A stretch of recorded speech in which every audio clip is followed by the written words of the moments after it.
Hello friends, brothers and sisters. Ako po si Lawrence. Tara na sa landas ng pag-asa. Ang ating ebanghelyo sa araw na ito ay mula sa sulat ni Luke chapter 6 verses 43 to 49.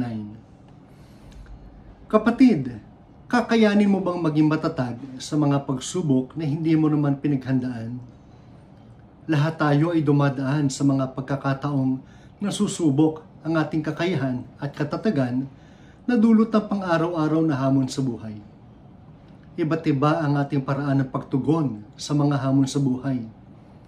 Kadalasan ay dulot ito ng ating mga naging karanasan sa buhay, kung paano tayo tinrato o pinakitunguhan ng mga tao sa ating paligid sa ating nakaraan, kung ano ang mga asal o pag-uugali na ating pinapahalagahan, o kung paano tayo naghahanda para sa kinabukasan. Sa ating ebanghelyo sa araw na ito, ay nangaral si Jesus tungkol sa kinakailangang pundasyon ng ating buhay at pananampalataya. Sinabi niya, walang mabuting punong kahoy ang namumunga ng masama, at wala ring masamang puno ang namumunga ng mabuti.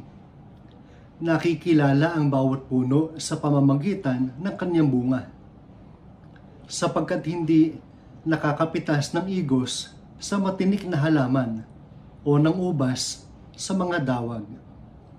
Ang mabuting tao ay naglalabas ng mabubuti mula sa kanyang pusong sagana sa kabutihan, samantalang ang masamang tao naman ay naglalabas ng masama mula sa kanyang pusong tigib ng kasamaan.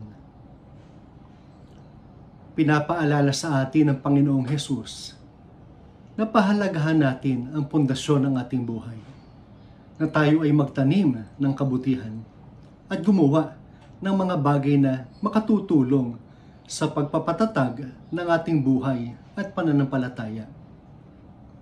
Kung tayo ay nakapagpundar ng wastong lakas at kabutihan sa ating puso at pakikitungo sa kapwa, mas magiging handa tayong harapin ang mga hamon ng buhay sa pang-araw-araw, lalo na sa mga pagkakataong susubukin ng gusto ang ating katatagan.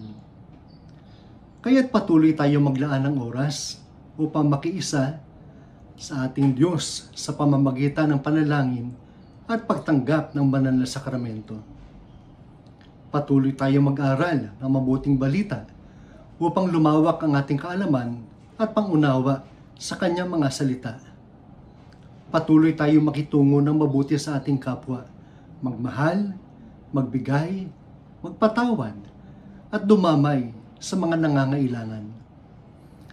Kung tayo ay magkakaroon ng mabuti at matatag na pundasyon sa ating buhay sa ngayon, siguradong magiging mabuti rin ang ating pagtugon sa anumang hamon na may katatagan at awa at gabay ng ating Diyos na mapagmahal.